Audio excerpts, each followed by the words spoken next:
West Flowing. I'm Weiler Watson. Today's topic, we'll be talking about living and dying and how to cope with death, with a particular emphasis on the Tibetan Book of the Dead. My guest today is Bhagwan Afrika. Bhagwan, welcome. How you doing, brother? Thank you for having me. Bhagwan, tell us a little about your background that brings you to the interest of spirituality and equating it with everyday living. Yes, sir. Well, essentially my background is as a psychotherapist, and naturally in the course of that activity, one encounters on a day-to-day basis the suffering and the misery and the sorrow that we as human beings undergo. And so I see firsthand the deep kinds of trauma and misery that we're in. And it has always sent me on a search then for an ultimate cure to this fundamental suffering and misery and sorrow that we undergo. And that search took me through a whole variety of the great traditions. And in all of these great traditions, one of the things that began to emerge was that when we have repressed the awareness of death, it seems to always contribute to the formation of many of these complexes that we suffer from and come to therapy to get healed. So that essentially was the beginnings of my journey into the role that death plays in life. All right, let's start with death. As you pointed out, we have actually two options. We could either choose to ignore it, or we could choose to prepare it. And so much of the literature that deals with dying is often found inevitably in religious books. And in particular, you were naming some books earlier. Why don't you tell us about some of these books? Very few religions have them, but some do, literature about how to die. Yes, I think probably the oldest one, at least the oldest one that we can find any historical evidence of, is the Per Imheru, the Book of Coming Forth by Day, or what is commonly referred to as the Egyptian Book of the Dead. In these writings of these ancient African mystics and sages, we get some insight into the whole process of preparation that is associated with the act of dying and death in the afterlife as well. Unfortunately, Weiler, much of that instruction has been lost, and only fragments of the wisdom of the ancient African sages and mystics is now available to us. However, many thousands of years later, we find that there has been a group of mystics in Tibet, the Tibetan Buddhists, who have preserved the insights that is now called the Tibetan Book of the Dead.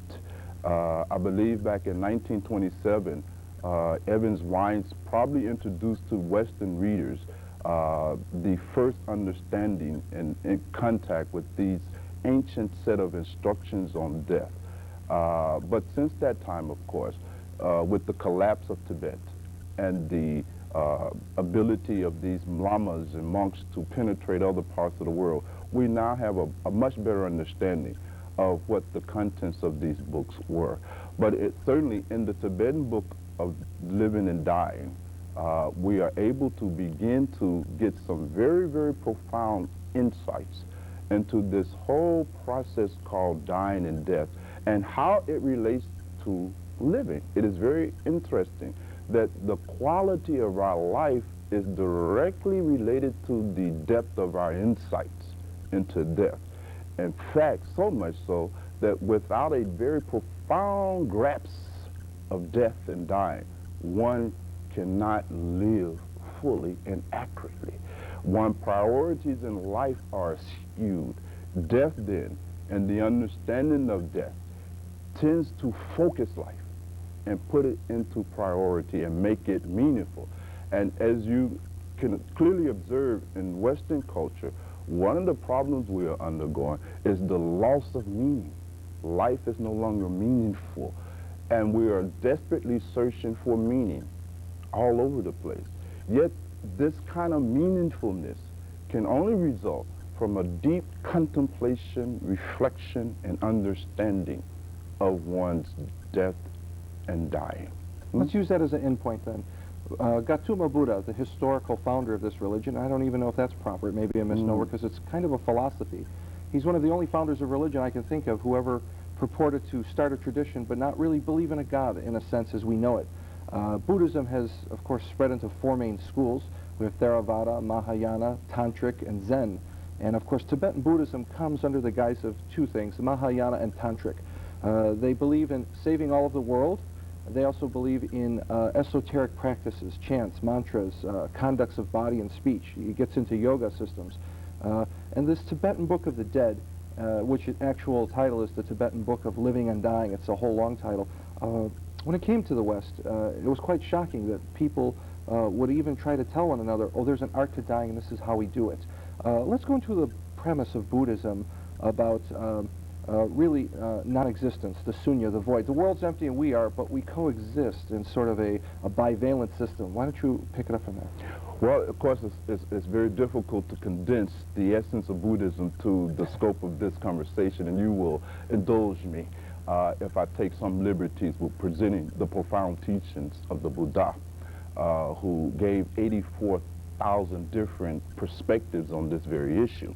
But I think that the essential thing in Buddhism is this, is that we all have a nature that they call the Buddha nature, a nature that is fundamentally wise, fundamentally enlightened, fundamentally non-suffering, and that the whole ideal behind Buddhism is to recover one's awareness of this state.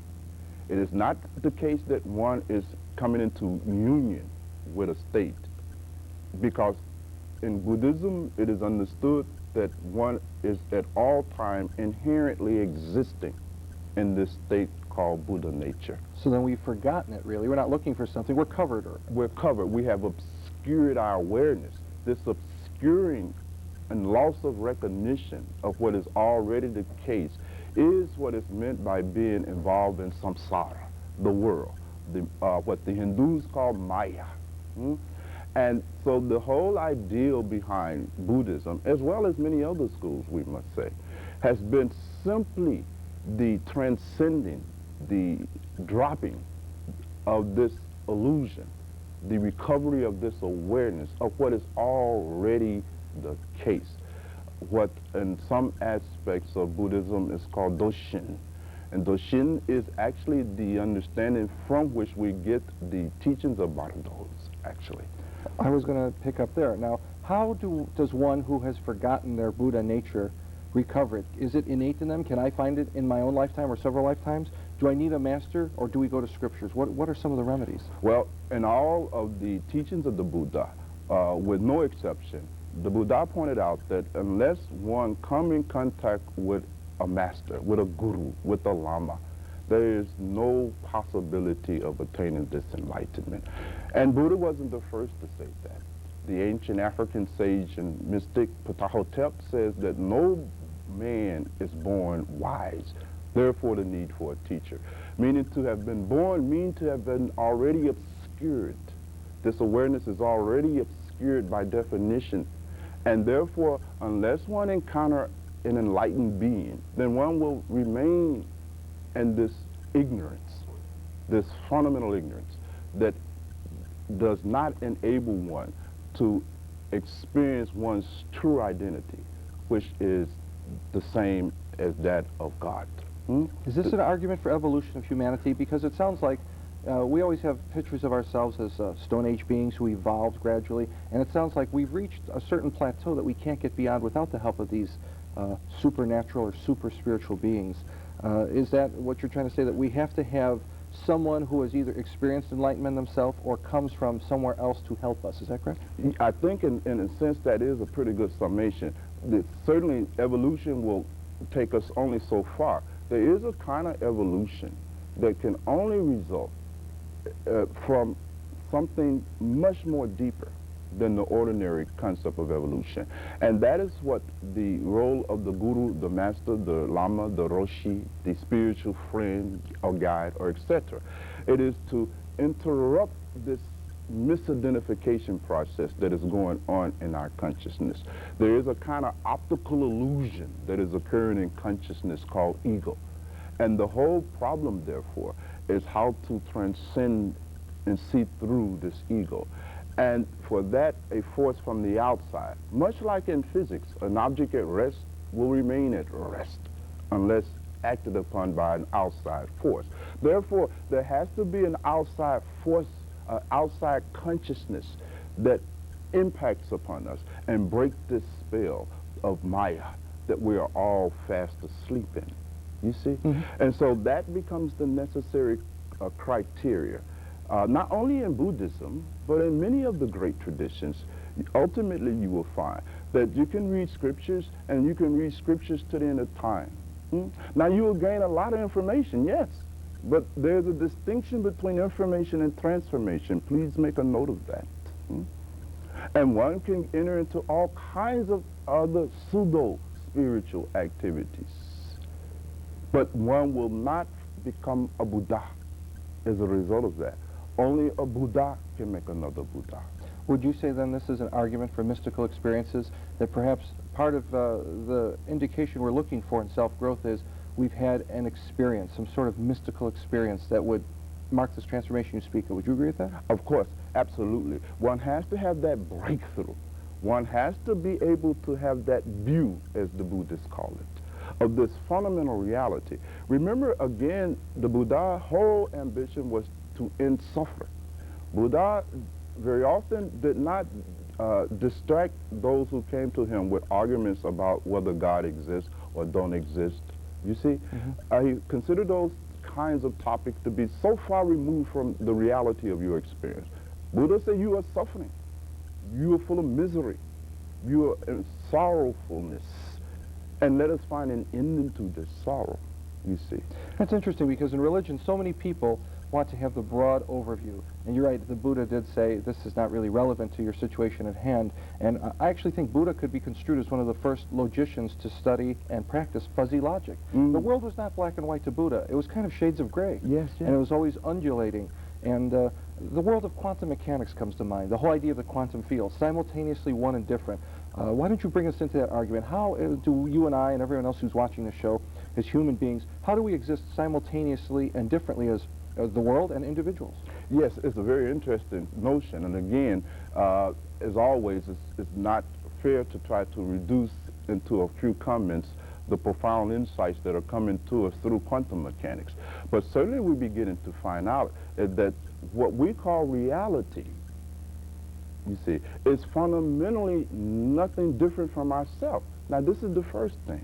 There is a union between that which we call consciousness and that which you experience as reality. And so there's not really a distinction between the two. In Buddhism, samsara and nirvana are the same. Now, it's interesting today in quantum mechanics, in physics, we're beginning to see the same fundamental thing. We're beginning to see the illusion of individuality, that individuality and the experience of separateness is a fundamental illusion. And now, even the physicists are telling us this now, you see, that you are not separate at all from the universe. Now, this is a radical insight. This kind of insight, of course, now is producing a whole new kind of movement in the minds of men and women who are able to grasp it. You will find that for the first time now, we begin to develop a very different relationship to the environment. You see, the concept of an echo-based morality is beginning to emerge. The concept of interdependency is beginning to emerge.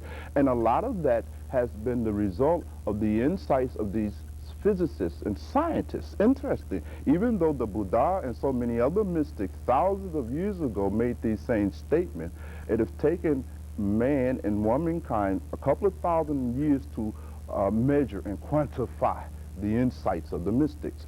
But nevertheless, they are beginning to confirm these insights. And so we are able to come to a different view and see that your reality fundamentally is a reflection of your mind, you see. Now, this causes a whole different kind of way in which you are relating. Most of us are trying to avoid relating. we're trying to avoid relationships. And this is the primary activity of the ego. It contracts. It tries to isolate itself. It tries to disconnect itself from the environment. Now, this is insane.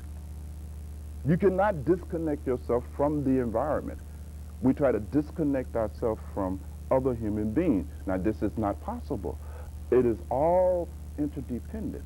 And this activity of contracting and trying to disconnect oneself from the rest of one's experience of reality is the foundation and the core of the suffering that we're experiencing on a personal basis. So the Buddha, having this insight thousands of years ago, developed a whole spiritual science, and that is something that we must understand. Buddhism is not a religion in the traditional sense of the word, you see. Buddhism is perhaps one of the world's first and oldest surviving system of spiritual science, meaning that it is not based on your belief system. Now, religion works with your belief system. It's a head trip. It is not rooted in your personal experience. It is secondhand. It is interesting to know that most of us, at least here in the West, have formed our views about God and all these things based on the experience of other people. It is a belief. It is not an experience. Whereas in science, the whole emphasis is on personal experience, what you have called mystical experience, meaning the experience beyond belief. There must be an experience that transcends your belief system. Question then, with this comparison of Buddhism and modern science, they are very much in agreement with one another. We find that quantum mechanics and Buddhists are actually great friends these days. Yes. The question is, are they reactionary or are they proactive? Are they in reaction to the established religions, or are they proactive in that the universe has sent a self-correcting mechanism? Which do you think they are? I think it's both. Certainly, the origin of Buddhism was a reaction to the Brahmanism that was prevalent in India. You, of course, must be aware of the fact that at the time of the Buddha, that the Vedas and the practices of the Vedas were prevalent. The Brahmins and the caste system and all of that horror that goes with that kind of thing. And Buddha, as well as many of the other tantric schools, Buddhism itself harnessed a lot of the insights of the tantric systems that was already existing. And so Buddhism was also a reaction to the Brahmanism that existed in India. It was also proactive too at the same time. But you find that there's a dialectic that goes here. It is never the case either or. Again, that is an illusion. Either or thinking is born of the failure to perceive the interdependence of all things. So this is a dialectical process. So people who feel that it's either or more likely are feeling alienated or isolated, not part of it. Sure. This is the very thing you're talking about. Now, the question is, even at the moment of death, I can't think of another moment where someone would feel more alienated or lonely.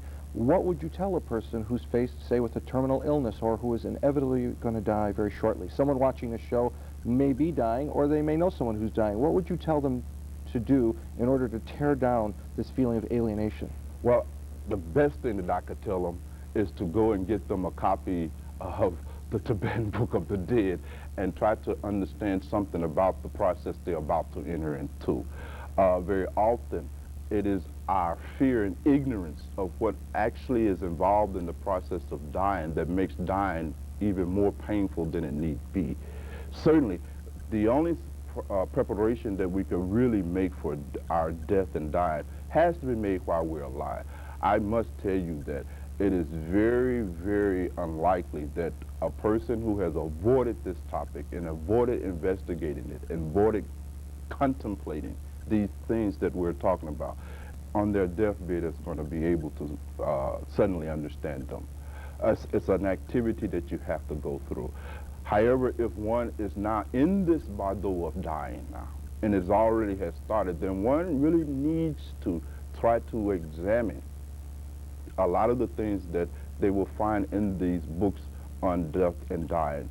The Per Heru, the Book of Coming Forth by Day, the Egyptian Book of the Dead, and the Bardo Torgo, the teaching. All right, so for a premise then, if we're going to use a building block, a starting point, you would agree then, that as a person lives, so they will die. You would agree with that? Also, would you agree with the idea that thought forms are very real, that thoughts start in our deepest insides, become manifested reality? Would you agree then that this aggregate of thinking, feeling, and willing actually culminates and manifests at the moment of death? And absolutely. In fact, what happens at the moment of death is the dissolution of the ego. It's a very interesting thing. When we enter into the process of dying, what is actually happening, Weiler, is that this whole complex that has made up our sense of who we are, the ego complex, begins to dissolve from the outside inside, meaning starting first with the physical body itself, which constitutes the core and the foundation of our feelings of who we are.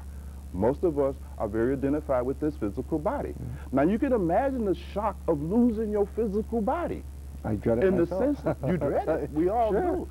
I mean, think about it. We dread the thought of losing a job or losing a relationship. At the time of death, you're about to lose your whole world, your whole existence.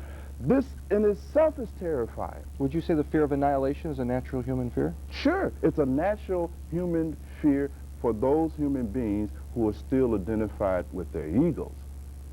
It is not a fear for those who have transcended that. That is the whole purpose of spiritual practice. Spiritual practice has as its aim and objective to prepare you for this transition. The mystics tell us that when we look at the overall reality of our experience, we will be able to divide it into these compartments, you see, of living, dying in death, after death, and rebirth, these processes.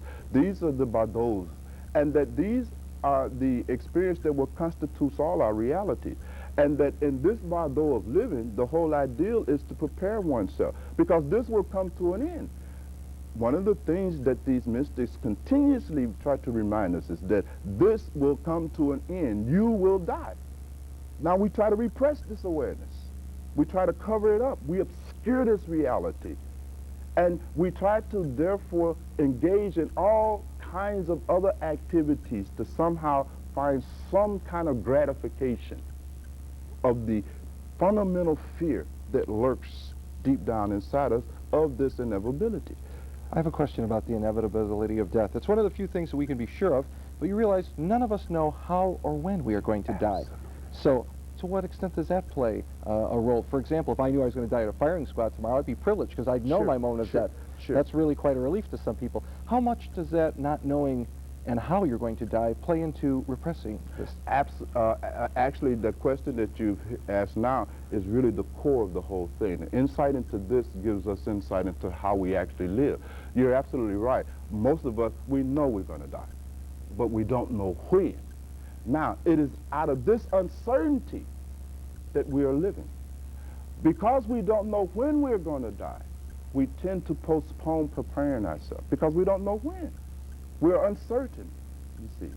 And that uncertainty of the moment of our death, you see, now becomes the foundation that shapes how we actually live. Now, I don't know when I'm going to die, so I can do this here. You see? I might not die for another 50 years. So I start making assumptions about life. Assumptions about life and what I will do with my time. And it's based on this uncertainty. Now, there are many of us, depending on the degree to which we repress death, that is measured in terms of how far you pushed it off in your mind. Now we're sitting here today, and each of us have an ideal, a kind of intuitive feeling and hope for when we will die. And each of us has probably have said, well, I think probably I got another 50 years to go. And then I start lining up the things and activities of my life based on this assumption that I have another 50 years, which is, of course, I'm able to make because of the uncertainty principle of death. But isn't all the world uncertain? Buddhism has as a premise that the very universe we live in is uncertain, and then it is certain. It kind of modulates in and out. How do we cope with that? Should we live each day as though it were the last? It's an interesting story that comes to us from the Buddha. The story is that Buddha once asked some of the monks and nuns who were assembled and who had attended his satsangs, his lecture, what was the length of a human life? He had given some of the teachings, you see, on death and dying, and he was checking back with the students to see how much they had comprehended. And so he asked one of the monks, he said, my son, he says, what is the length of human life? And the man said, oh, 70, 80 years. And I'm rushing through the story because we don't have a lot of time. But I think it'll make the point. And he said, no, my brother, you did not understand what I was teaching you. Please have a seat. Then he asked another monk and said, what is the length of a human life? And he said, well, human life is so fragile. It could be here today and gone tomorrow. So tomorrow is the outermost limit that a person can really assume when it comes to dying. And Buddha said, you've understood a little bit more, but not quite enough. Please have a seat. He asked the third monk. He said, what is the length of a man's life? And the man thought, he said, he had observed life, and he could see in many instances where people are sitting down eating a meal, and in the next few minutes they're dead. So he said, well, the length of a life is no more than the time it takes to eat a meal. And Buddha said, you're coming very close, but you're missing it. Please have a seat. And then he asked one of the nuns, he said, sister, he says, what is the length of a human life? And the nun's response was beautiful. And she says that life is based on breath. And you never know when you'll get the next breath. She said, therefore, the length of a lifetime is to the next breath. And it is this kind of mindfulness of that that now changes and reprioritize your whole life. You see? Is this the eternal now that we hear about in Buddhism? It is the eternal now that we hear about, not only in Buddhism, in all traditions. Living in the now, the present, you see. And that can only be done by being mindful of death. The Buddha says that of all of the topics, subjects of mindfulness, the greatest is the mindfulness of death. You see? And at first it looks morbid. You see, for many people, it's so frightening. Here in the West, we are totally in denial about our personal death and dying, and are totally ignorant about it. And the result is that you are seeing us fleeing in all kinds of activities, trying to escape from this that is not avoid. You can't escape from this. And so it is only through the maintaining of this reality of death that we're able to focus and live within the present, within the now. If we live within the now, we no longer postpone. You see, now living in the now I'm going to love my wife, my children, completely, because who knows? I know I'm going to die. They're going to die too. There is no exception. And so when I am able to look at a person and begin to see that this person can die any time, any moment, and after the next meal, the next breath, it tends to make me value that person. It causes me to enter into relationship with them for the first time. In a very full sense, I no longer take them for granted. I no longer postpone loving them under the assumption of time. So fundamentally, the uncertainty about the time of our death causes us to assume that we will have more time. It is interesting that this assumption that we will have time is called Kal in Hinduism. And Kal is the entity, the deity that is responsible for all our suffering and punishment. It is this assuming that you have more time than you really have. Could that be a root awareness of our eternal nature? There's something beyond our bodies that we suspect lives forever. However, we know Buddhism has a doctrine of anatta, which means no soul. Instead, they say we have 5 aggregates of the mind. What is the essence, then, of our innermost being, that part that which we're trying to discover our whole life and which is liberated at the moment of death? If we don't really have a soul, and if we're not really mind, then what is this essence, and where does it go? Well, again, very large question, Weiler. You ask This is TV. big questions, huh? This is TV. These are conversations that men and women have sit many nights exploring. But to try to give some initial response to your question, let me simply say this. You're absolutely right. All of us have an intuition of a reality about ourselves that transcends our ego, our body, and all of the other components that make up our sense of identity. We have a sense that we are much more than all of this. We have a sense that we are something that fundamentally exists beyond time, that does not die at all. So we do have a kind of very deep sense of this, but we have obscured this sense, this intuition. That is the whole point behind spiritual practice, is to be able to not only recover this full awareness and identity with this thing, but then to rest in it. What the Buddhists call one's repar, one's fundamental nature. Let's build on that. Practices. So what are we to do? What is the dress rehearsal for death? How will I practice dying while I'm living? Well, there's a couple of things that has to be done because the teachings are so profound. So a great preparation has to begin. In Buddhism, for instance, they talk about 3 essential tools for the attaining of wisdom. Because wisdom has to be attained. The first one is that you must hear and listen to the teachings of these great sages, mystics, and philosophers. That is the first thing. You must hear them. You must listen to the teaching. You must encounter the Dharma, the teachings. The Buddha Dharma, the teachings. The Buddha Dharmas, yes. Once one has been able to arrange one's life in such a way that one has been able to come in contact with the Dharma, the teaching, then one must now contemplate, reflect, and understand. Because so many of us, even when we come in contact with Dharma, whether it's Buddha Dharma or the Dharma in the Bible or in the Gita or in the Vedas or in the various sutras, it doesn't matter. We tend to encounter these teachings in a very superficial way. We memorize them. Now you go around reciting scriptures. This is meaningless. This is not understanding scripture. This is memorizing scripture. Understanding scripture is a totally different phenomena. One has to meditate on scriptures.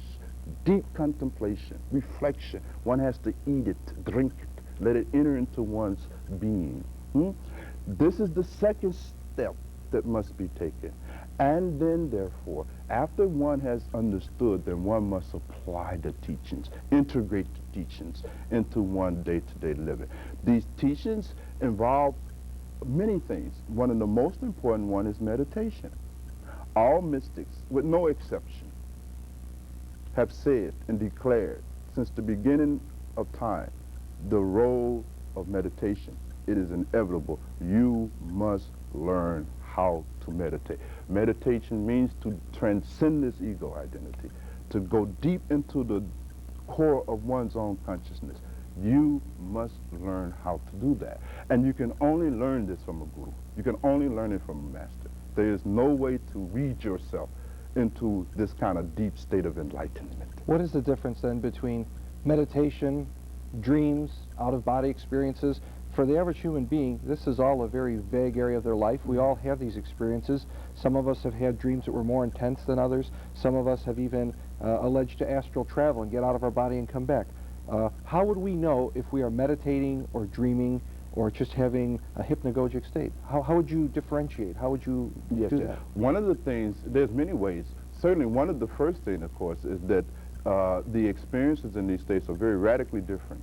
Very radically different. They're almost self-evident. It's almost, Weiler, as if when you wake up from a dream, there's no one you need to consult. The experience of waking from a dream is self-evident.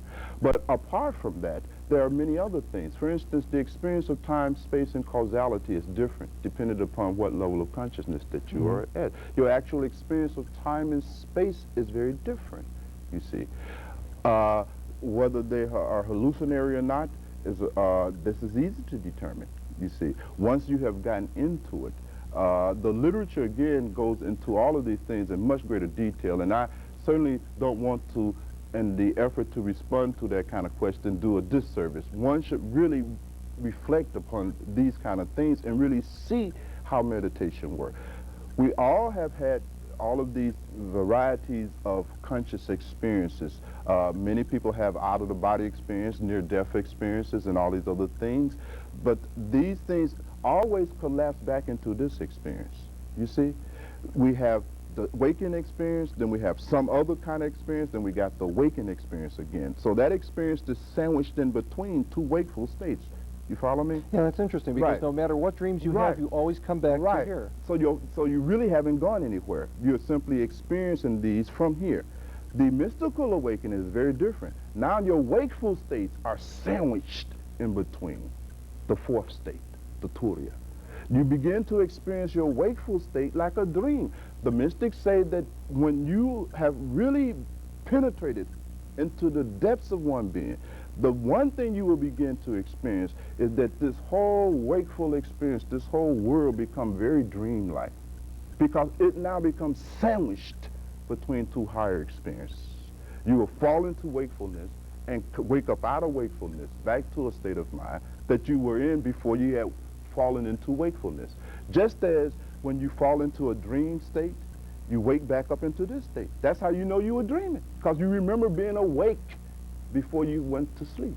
When we're dying, do we fall back into a state of eternal life, using an analogy? Okay. Absolutely. And that is and so dying is a great opportunity, you see.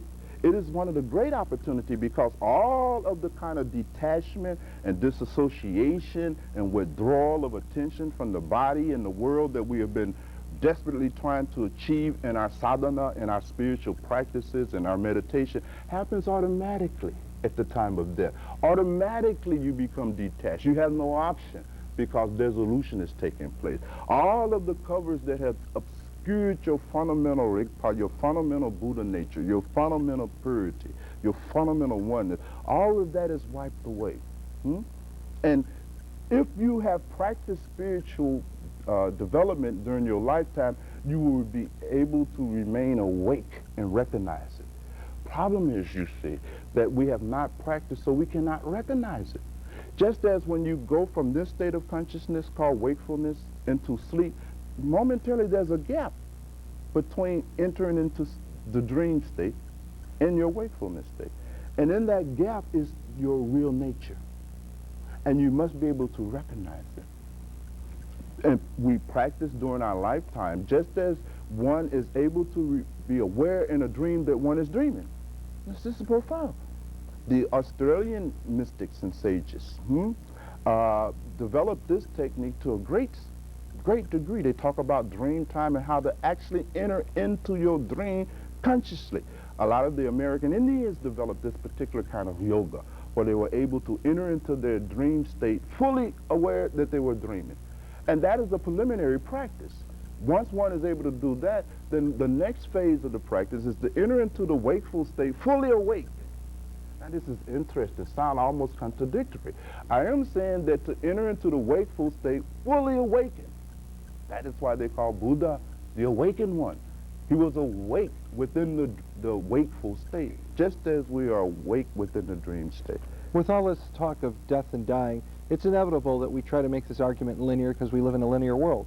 So now you're telling me while I'm dying, I have to be aware that I'm dying. Where am I going with this? Is there a heaven? Is there a universe? Where does God play into all of this?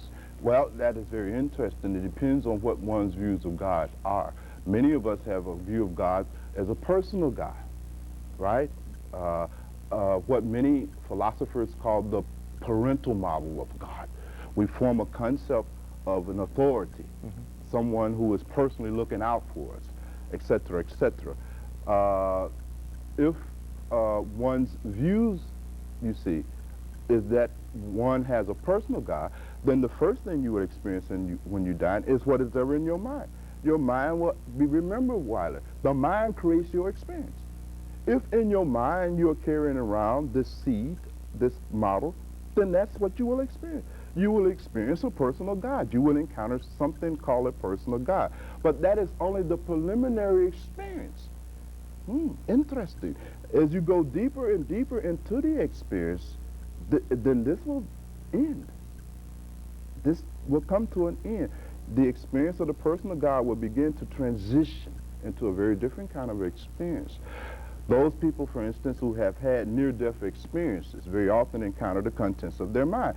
It is interesting, if you're a Hindu, you encounter Krishna, right? If you're a Christian, you encounter Jesus, or what you feel to be Jesus. What you really are encountering is a presence, not a personality so much. A state of being, if you will? A state of being. But these are near-death experiences. They're not death experiences. So we have to enjoy the distinction between the two. In the in the Book of the Dead, they're not talking about near-death experience. They're talking about experiences of death and after death. So it's a very different level of knowledge. You cannot get this reading Ruth Montgomery. You see? Being a skeptic, I have to ask the question. Yes. How can we really know for sure that they know about dying? How can, have they ever died and come back? We have to be a skeptic. How do we know that the information they give us on dying is reliable? You don't. That is the whole point. Nor do they ask you to. They said, if you would like to know whether or not we have adequately described this process, here is a set of practices. Here's the meditation. Here's the sadhana. You follow it and see. It's in the spirit of science. Like when we go into the lab, no decent scientist is going to ask you to believe in nothing. You see? They say, here's the experimental procedure. Run the experiment and see for yourself. But what many of us do, Weiler, is that we refuse to run the experiment, you see, and then we argue with these mystics and sages. So the mystics and sages not asking us to believe blindly in anything. In fact, they're against blind belief. Religions ask for your blind belief because religion thrives on your blind belief.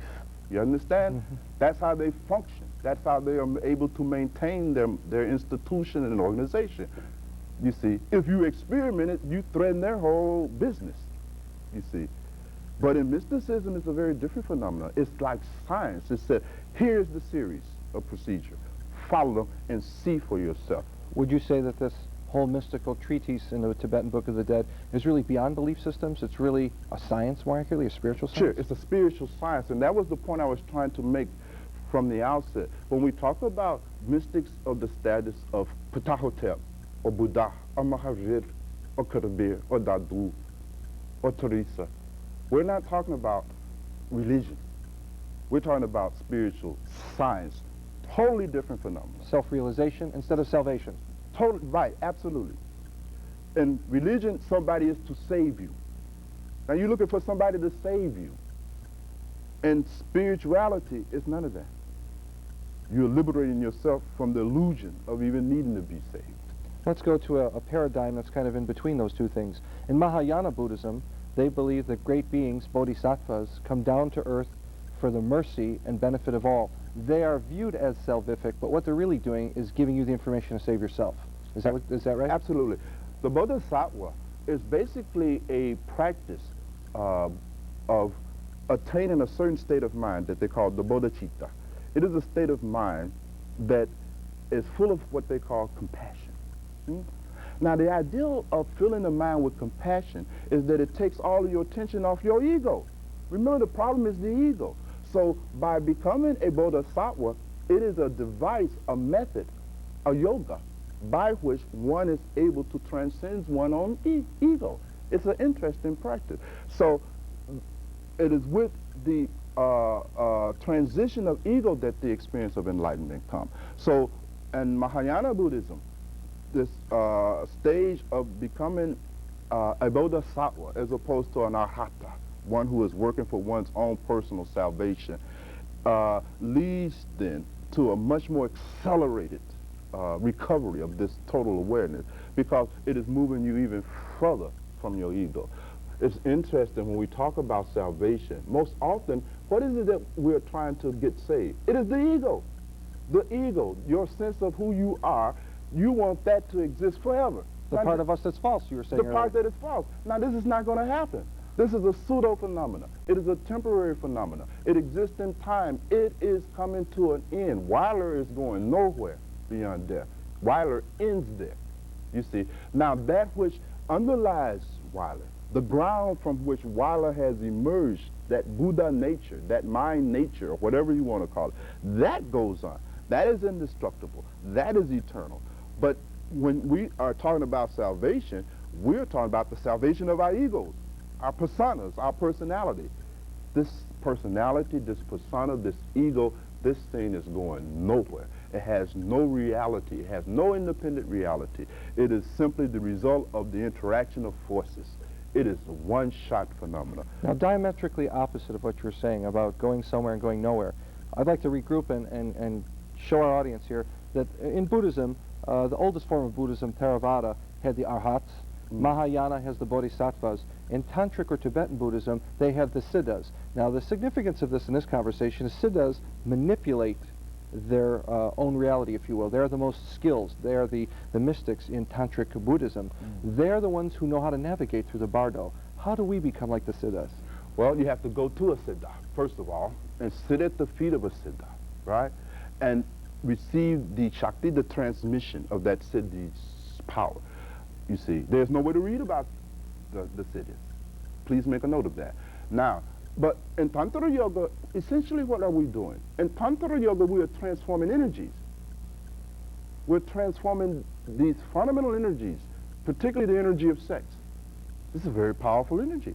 That energy can be transformed. Energy can be transformed into an infinite variety of other activities. There's a whole body of literature known as tantric literature that has all these sects. For example, in Nepal and India, on the temples, they have all these naked men and women in all these positions. Of course, that has been perverted and interpreted to divisive natures. But what are they trying to show us there? The primordial nature of reproduction? What are they trying to do with this Kundalini nature? Yes.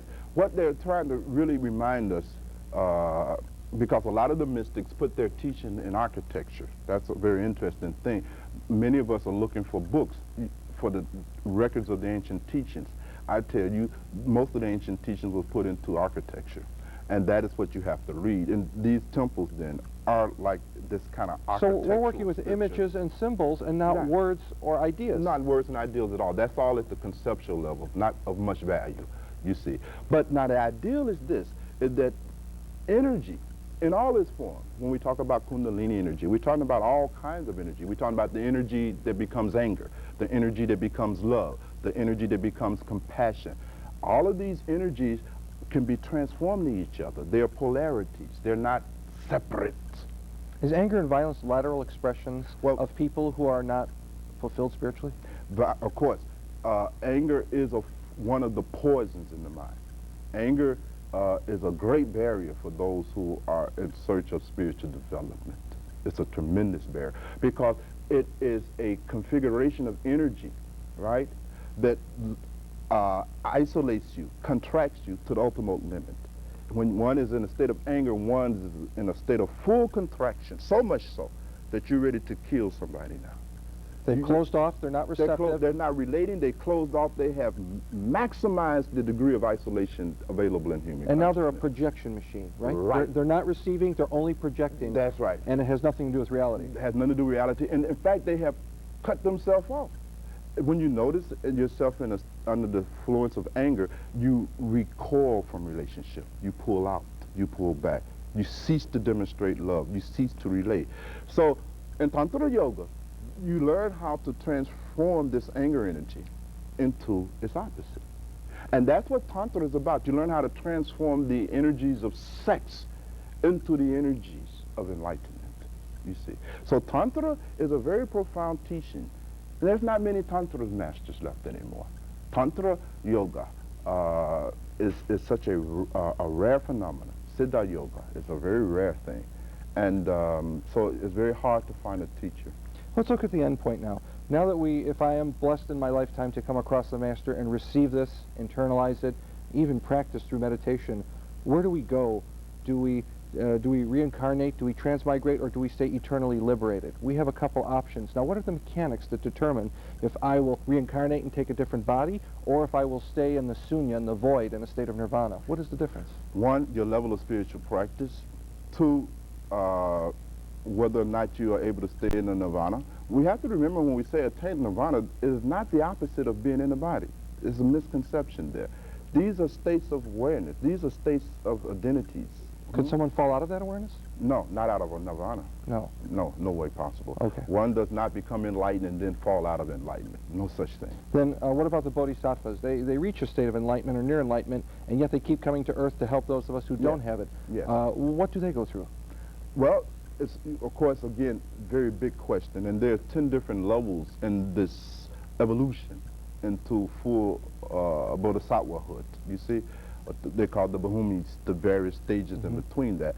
But essentially it's this, that at the end of this spiritual experience, there's the fundamental experience of one's unity with everything, oneness. That is the end result. And so it's not like you go anywhere. Time is very different. Space is very different. All of this drops out. These are, again, concepts, because as you have said, we can only try to understand these things linearly. You can't understand this linearly. We will have to look at these things with the same mind that we look at quantum mechanics with. Exactly the same mind, you see. Now, this oneness that pervades all things, is this what we would call the quantum field and quantum mechanics, that, Yes. the space between the cracks, the space, Space between the between the atoms. cracks. That's Is right. that what we really are, That's what the we're part field. of? That's, in fact, one of the ironies is that man and woman actually think they're separate from nature. That I know that some they women who actually- think men are not people, and I know some men who think women are not part of the Right. human race. Now this is something. We are a part of everything that the physicists are talking about. You are not separate from that. Tat twamasi, as the Hindus say. Thou art that. But you have not become aware of it. And it's because you are unaware of this identity that you suffer. So there is no going nowhere. There's nowhere to go. Where will you go? Just out of my body so far. That's all You I see- know. I know I'm dying, and I know I'm going out of my body into what? Where I came from, I presume. You're already in that. So it's a loop, really. So It's a it's an loop. illusion. You can never be anywhere else. Weiler is like, there is no such thing as there ever been a time when you were separated from this oneness. That's not possible. To be separated from the oneness means that you don't exist at all. And that's not possible. You're telling me, right, it's impossible for an existent being to ever have not existed. Right. And it's fallacious, too. And It's fallacious. What we're talking about is a process in recognition and awareness. So you're going nowhere. Heaven, hell, all of the regions, all the levels is here now, in this very moment. All exists now. There is none of this illusion. So anything that would happen later would be a delay of this process. If I die and I think I'm experiencing heaven or hell, it's because I failed to cope with heaven and hell in my life in the now. Absolutely. Absolutely. And you asked earlier about the person that is dying. The most important thing when one enters into the process of dying is the way one thinks, one's quality of thoughts, one's mind. Very important. Because it is this kind of state of mind that will shape your next experience in the bardo. Would you propose quality over quantity? Would it be good or better to have a few good thoughts rather than have a bunch of shallow thoughts? Probably best to have no thoughts, but probably in preparation for dying. In preparation for dying. Well, the thoughts in dying should be ones of detachment. One should definitely try to get detached, because when we die, we experience the pains of our attachment at least sevenfold. All of the things that you've been attached to and the pain you experience when you're separated from them, that whole painful experience increases while you die. The best way to prepare oneself is to get rid of everything. Is this the detachment that we're striving for? Would that be analogous to acceptance in psychology? Is it ultimately we have to accept what we've done? Sure. Ultimately, we have to accept what we've done. Ultimately, we have to surrender this will of the ego. You see, this refusal, you see, to relate. To exist is to be in relationship. And one's constant effort inside one's mind to avoid relationship is the foundation. One's grasping, trying to hold on to that which is fundamentally impermanent, changing, in flux, is the foundation of so much suffering. So when we're in a state of dying, then our pain and suffering is increased to the degree that we're still grasping and clinging. So the best preparation to get into mentally, as one is entering into death, if one is that fortunate to have a slow death, because many of us, we don't know. You may get wiped out in a stray bullet, a Mack truck on the expressway. You have no time to prepare yourself, you see? But if you are having a kind of death that is going to be a little lingering, that builds to the finale, right? That when you enter into that, try to divest yourself of everything, materially, give away stuff, right?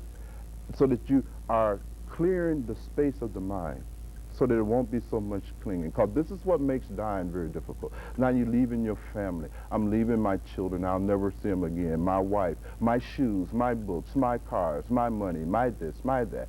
And this is what overwhelms you at the time of death and makes dying very, very painful, mentally as well as physically. I once read in a book, a Tibetan man was going to the market and he heard a lady friend of his was dying. And this was in a village in Tibet. He stopped by, knocked on a door, and he told her, I'm going to the market now, and I hear you're dying. So if you should die before I come back, I hope you have a good journey, and I hope you do it well, and be mindful. This is what you studied for your whole life.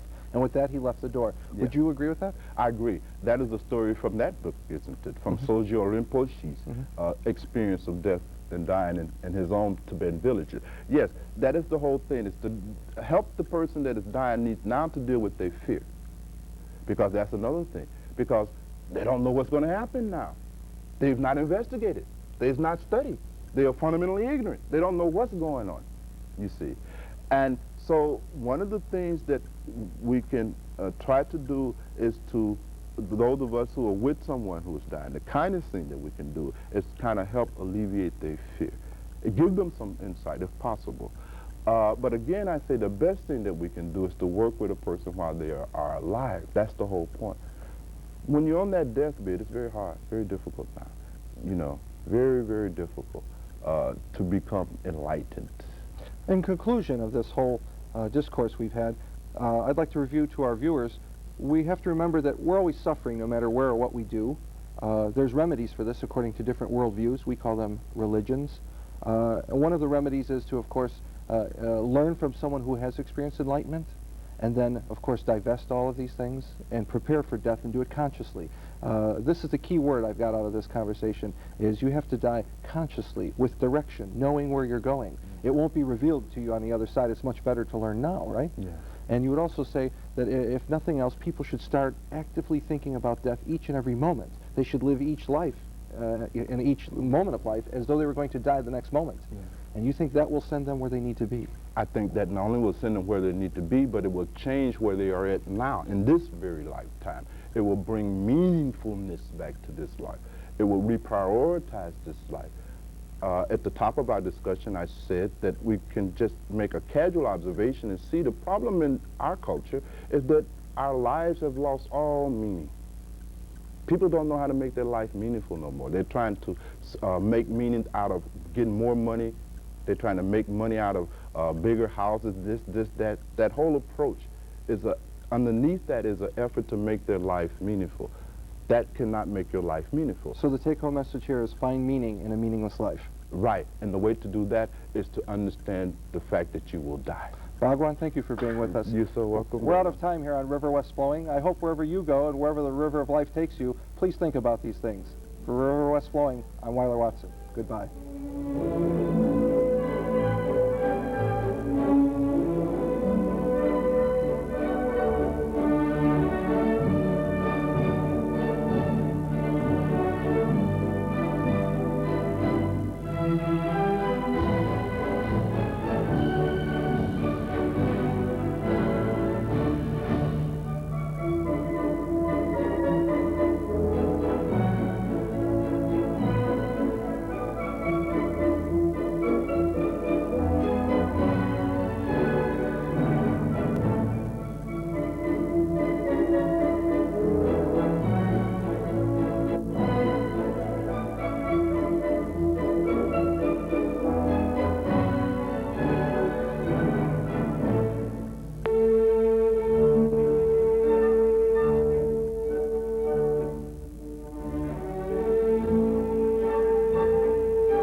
Hello, welcome to River West Flowing. I'm your host, Weiler Watson. Today's topic is a continuation of a series on coping with death and dying.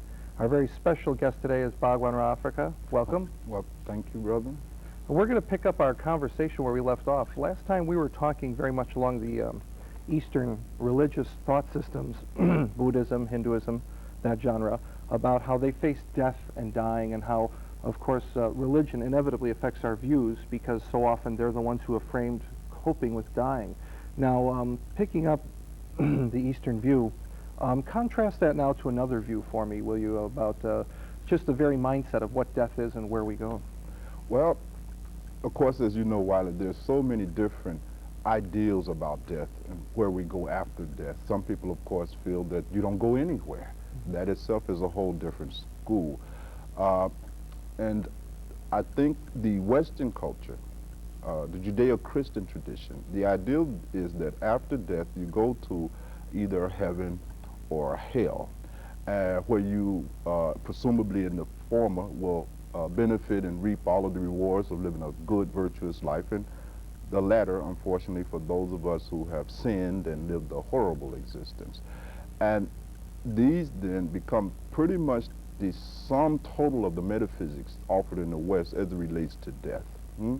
It describes death fundamentally as a continuation of punishment or reward based on our actions in this lifetime. Would you think it would be fair to say that this punishment reward system is really an extension of the systems that created it, which were warlords, largely European kings who wanted to control people? Would it be fair to say that Christianity really took a wrong turn when it got a hold of institutional coupling with the nobility and, say, like Rome? You know, all too often in early Christian church we see them as almost as one, you know, the church and state. And so would you think that it's an extension of that thought system? I think without a doubt, if we look at the historical origin and development of Christianity, then we know, of course, that there was this marriage between the Holy Roman Empire and the remnants of the Christian tradition. And that generated now a whole different set of dogma, even different from the original dogma and doctrine of the church preceding this co-optation by Emperor Constantine. And exactly as you pointed out, the faith then became a tool, if you will, an instrument to really shape behavior that was compatible with the imperialistic goals of the Holy Roman Empire. And so what you had now was a different construction of morality and all of these other things. Once morality was essentially structured to serve the aims and ambitions of the states and things of that nature. In fact, what happened is that morality became externally induced for the first time, whereas prior to that, the morality was internally induced. It arose out of your conscience and not out of a body of laws and things of this nature. So there was a tremendous break then with the overall structure of Christianity with its marriage to politics. And that's been very unfortunate. It's given Christianity a very, very bad name. Another thing that's happened is, as you point out, when morality is applied from the outside, people are actually telling you now how to perceive, how to go about finding God. What does this do to suppress mysticism, which is an inevitable part of all religious experience? Sure. What it does, it takes the individual out of the whole equation. Now your intelligence is no longer required. Your own search is no longer required. What you are to simply do is to follow a set of rules that will generate and you're going to a heaven after death, incidentally. And this is one of the unique turning points in the history of religion in the West. Prior to that, it was understood that you followed the path and you're able to validate it in this lifetime. You see, it was not otherworldly in that sense. It was very this worldly. By following the teachings of Jesus, one was supposed to be able to validate that here now. The kingdom of God is here now. But what happens, obviously, after its co-optation by the Holy Roman Empire, the kingdom now was in the future, and it wasn't here. And it's coming at the end of some unknown time, you see? So all of that was reversed. And so what happened essentially, that people who came to the church was not required to think. In fact, you were punished for thinking, you see. You were simply to obey, and blindly at that. And to not do that was to be in conflict with the church, to be a sinner, etc., etc. So what happened is then is that the authority of the church now replaced your own moral direction that should have been a byproduct of your own intelligent search and research of the teaching. So that voice inside was now a voice outside telling you what to do. Yeah, the voice inside became a voice outside, institutionalized, and so forth and so on. All right, now jumping across to Asia now, we're going to take a few shots at them. A lot of critics could equally say the same thing about the Hindu caste system. For those who don't know, the caste system in India is a classification of people, also known as Varnashram Dharma, where they have Sudras at the bottom, Vaishyas, Kshatriyas, Brahmins. Those are the four classifications of people. Now there, the Hindu mindset simply said, fulfill your duty, and next life you'll move up the ladder. So there at least there was a little more longer vision, of course built and predicated on transmigration. But to some degree, how did that subjugate people, and how do you think that affected their religious views? Again, it was very interesting, the kind of practice that came out of the Vedas, that became the foundation that shaped the whole Hindu ideology. Again, you have to remember the architects of this caste system, again, co-opted the indigenous spiritual points of view in India that was held by these so-called sutras, which later, of course, we see in the form of the Upanishads, which was a later annexed to the Veda. And what it really did, it was a way to justify conquest. I've always been fascinated, and tell me if you don't agree, the caste system has the darker people at the bottom caste. Sure, the sutras are the dark Sure, people. and the yellow, white-skinned people are always the higher caste people. Now this, of course, is a phenomenon of the Aryans coming in on the native Dravidians of the Indian subcontinent. Now, would you dare to say that that was probably the first example, or the oldest example we have, at least in history, of religion being used to subjugate people? It is the oldest and I might add the most effective form of that kind of subjugation of a people through theology known to mankind. All right, so now we have, in the East and West, organized religion now has taken away self-realization from the individual. Sure. And, of course, now they say they're going to guide us and tell us what to do, and, of course, heretics abound on all sides. So now today, in the modern 20th century, we have people who come from some religion, and somewhere there's poison in almost every religious thought because of the ego involved. The problem is now, where do we go? We are still facing death. We are still facing dying, and a lot of us probably live for that. Those of us who think about death in a religious context think about what should we do then to face it. What does death mean spiritually? Well, backing up a little bit to your question, because it's a profound question, as all your questions always are. One of the things we have to understand that the function of religion before it became contaminated with politics was to provide us with a training on how to die. In life, of course, we have to learn a couple of things, three fundamental things: how to make a living, how to make a loving, and how to make a dying. And what we find in modern time is that no one teaches us how to die anymore, you see. And that becomes the problem now. No one knows quite how to deal with this thing called death, right? And so your question becomes now more focused in on what is the whole meaning of death. What is death? What happens from a spiritual perspective? Well, according to my own understanding, that death is simply a transition to another state of being. That there is something in us that continues through time, through space, that never dies, in fact, that has been called different things by different culture, the soul or the Atma or so forth and so on. Death then is this spirit moving through evolution. Death is this spirit taking on new bodies, new vehicles, new forms for the express purposes of fuller manifestation in each succeeding incarnation. So death is, in that sense, the very foundation of growth. You can't have growth where there is no death. Growth means the dying to something lower in order to move to something higher, right? And if we are to evolve, and remember, we are not outside of evolution. There seemed to have been some kind of denial that took place somewhere in Western science where we were able to acknowledge the role of evolution and everything else in nature and etc. But somehow this process of evolution did not include us as human beings, you see. Death is an expression of the evolution of a human being. And in that sense, it's essential to growth. Now, when I say death, I don't simply want to confine it to just the death of this physical body. Life is nothing but small increments of death and rebirth. This is exactly how we move through life, you see. But when we do not understand death and the role that it plays in our growth, then there's a tendency to resist. And it is this tendency to resist death that produces suffering, that produces misery.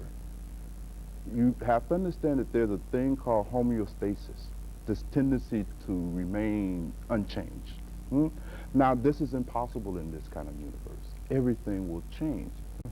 Death is the core of this whole dynamic of change, right? And so when we have this kind of wrong view of death as being an ending of myself, then that sets up a lot of fear that creates just more resistance that ultimately produces more pain because change or death is going to happen. All right, so we understand then that death is the point where the soul or the energy of the spiritual energy is released from the physical body. That Yes. much we agree on. Let's back up a little then to framing death. Now, all of us are going to die. We just don't know how or where. Yes. Let's look at all the ways people die. Some of us have very lovely, peaceful deaths through violent, tragic injustice. A lot of disease today, rampant in America, AIDS and cancer. For all of our high technology, we seem to be falling to these problems. What about the ways people die? Is it fair to say that people die as they live? What kind of statement is that about the way a person dies? Well, on many levels. One, for instance, if we talk about the state of mind in which a person dies, that certainly is the outcome of how the person has lived. If a person has lived in deep denial about death, have somehow tried to convince themselves that death happens to everybody else, but it'll never happen to me, and hence have made no preparation for it, then when they die, they will die 1,000 times more painfully than the person who has prepared themselves for it. So we have to talk about the different ways that people die as it relates to their mental and emotional and psychological states. And then, of course, there's other ways that people die as it relates to just the outward event, the circumstances, planes, diseases, etc., etc. But it's very interesting when Buddha put this very question to some of the disciples in his Sangha, right? And he put the question like this. He asked, what is the length of a human life? And some would say, well, it's 80 years, 70 years, et cetera, et cetera. And I won't tell the whole story, but I'll just try to go to the punchline. The punchline was that you will die when you run out of breath. You see. You will die when you run out of breath, or you will die in an accident. So these become the two circumstances, physical circumstances under which you will die. But in the way, shape, and form that death comes, it comes all kinds of ways. And a lot of us, like you said earlier, we make the assumption that we will die of old age, in the bed, surrounded with all our loved ones. Very few people die like that. The vast majority of people die very tragic and very horrible deaths. You see? All right, so back to what the Buddha was saying, each breath, you live actually breath by breath, minute by minute. That's right. And I think refocusing what the Buddha said, life should be viewed as minute to minute, not just 20 or 30 years, one of these days I'll turn enlightenment. You should start now and try to make each moment. Now that goes back to a time perception thing. So many of us are so busy in our life in the Western world, we put off this peace we're going to make with our Creator as something we'll do when we're retired, when in fact a lot of us do die early. So what would you advise someone who's very young, who's very restless, who doesn't know where to begin to search for spiritual life? What would be a good starting point for coping with death and your ultimate purpose for being? Well, I think you just said it. The first thing is to look at the inevitability of their death and dying, to accept it, to come out of denial. That's the first place to start. You see, whether they now try to frame that in Christianity or Hinduism or Islam or philosophy, that's up to each individual taste. But certainly it's to look at the fact of impermanence and change. But here's the interesting thing with a young person, a very young person, adolescents and people who are still stuck in the adolescent stage. One of the things that characterizes that stage is the inability to see impermanence.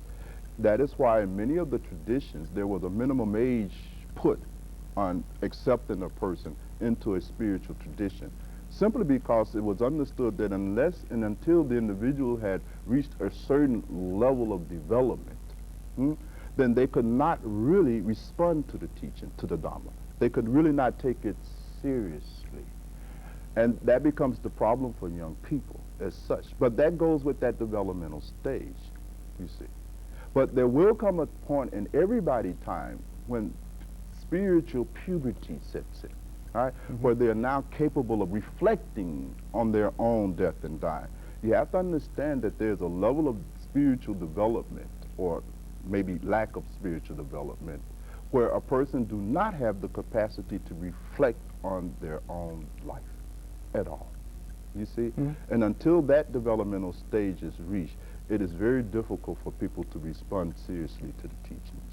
Whether those teachings is coming through Islam or Buddhism or Hinduism or Christianity or Judaism, doesn't make any difference, right? If it is being aimed at a person that has not matured to a certain level, it will simply fall on deaf ears. Okay, speaking of maturity, it brings me to another thought. In so many religious systems, we see a striation of the afterlife, if you will. In Christianity, Jesus refers to paradise, the kingdom of God, the kingdom of heaven. In Buddhism, you have 3 hells, 3 heavens, and 3, you have this striated system. And I often wonder, is that somehow a rationalization or extension, or could it be a spirituality, that there are layers to the afterlife, just like there's layers of us on earth? Because we know that, oh sure, the good people go wherever they hope to go, but there's also layers. Nobody's exactly in the same spot. So what do you think that would do? Do you think a striated afterlife is probable? Oh, I think it's very probable. I think that what happens in the afterlife, and what the Tibetan Buddhists call the Bado stages, what you find then that there are kind of cycle stages that one goes through before coming back into this earthly existence. And this is graduated, right? It's a process, isn't it, right? For instance, in Buddhism, they talk about after the death, the actual physical death of the body, one enters into another phase of death, right? The death state, where now one is reconstructing again and all of these other things. In the book that we have, Life, Death, and the Spiritual Path, I go into all that in great detail. It's just too much detail to go into within the scope of this conversation. But the point is that there's a kind of process that is going through, right? That is actually forming the next life, right? Because you have to understand, this formation of your next incarnation has to take place somewhere. Something has to determine what kind of body you will get again, or whether you will get a human body, what race, what family, you see, and all these other things. That staging area, right, is also a part of the dying process, right? So you have these gradations. The other thing is this: the mystics talk about the different levels of consciousness, right? Because, for instance, everyone that dies do not necessarily incarnate back on the physical plane. This is just one plane, right? That brings me to another argument, because so much of Christianity, Judaism, even some schools of Islam, don't believe in reincarnation. They believe in one life and judgment, and then you go according to God's will. Now contrast that for me, if you will, because it's hard to give a proposition that this and reincarnation both exist. And I don't think it's really either or. I'm wondering, in what circumstances would one reincarnate, and in what circumstances do you think one would not reincarnate? Sure. Just to take up on your point about Christianity and the Western tradition, there was a time when reincarnation was taught. You see my point? Sure. It was only after the co-optation of those traditions by the political powers that this teaching went out, you see? Because if one understands reincarnation, then one understands that how you come back is based on how you have lived. It is your responsibility. You are in charge of it. Well, that had to be wiped out in order to transfer that power to the priests, right? Who now will determine all of these things.